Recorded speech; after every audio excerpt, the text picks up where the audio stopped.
Two flights under Operation Ajay carrying 471 Indian nationals from Israel landed at Indira Gandhi International Airport this morning. Union Minister Kaushal Kishore received the Indian nationals evacuated from Israel at the Delhi airport. Operation Ajay was launched by the government to bring back around 18,000 Indians in Israel. The Ministry of External Affairs had also set up a 24-hour control room in view of the escalating conflict. The Indian nationals can contact the control room on toll-free number 1800118797.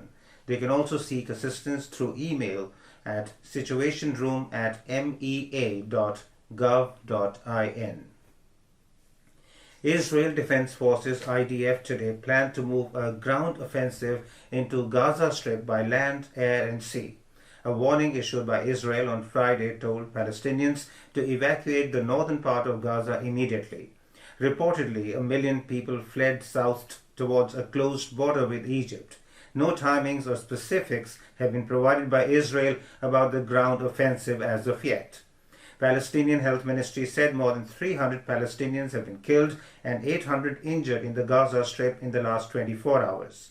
Meanwhile, Israeli military clashed with the Lebanese Hezbollah terror group yesterday in the latest skirmishes on the northern frontier, which came amid fears that a second front could open up as Israel wages war on terrorists in the Gaza Strip.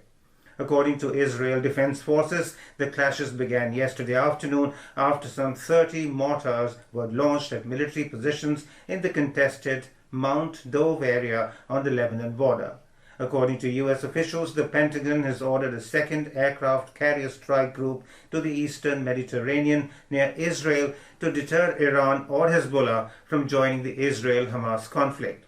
The USS Eisenhower carrier strike group will join the USS Gerald R. Ford carrier strike group that arrived there earlier this week and is in international waters of Israel.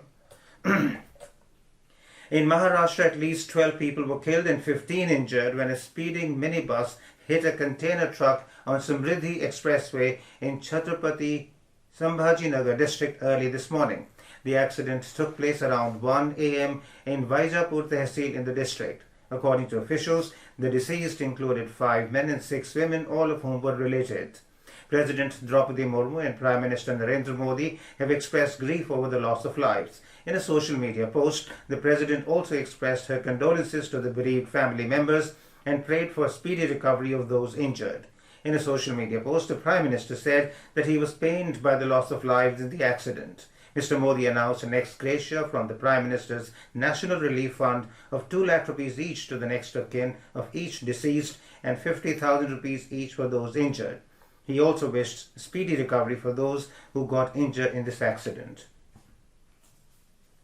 The Congress Party has released its first list of 144 candidates for the upcoming Madhya Pradesh Assembly elections today.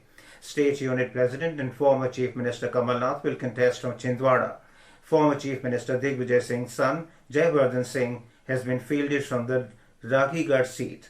The ruling Bharatiya Janata Party has already announced candidates for 136 out of 230 assembly constituencies in the state. The state will go to the polls on the 17th of November, while counting of votes will take place on the 3rd of December. Navratri celebrations today began with religious fervor and gaiety across the country and abroad.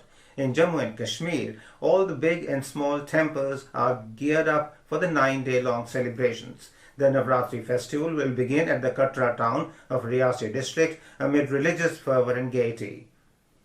World Students' Day is being celebrated today in the country to mark the birth anniversary of Dr. APJ Abdul Kalam, the 11th President of the country.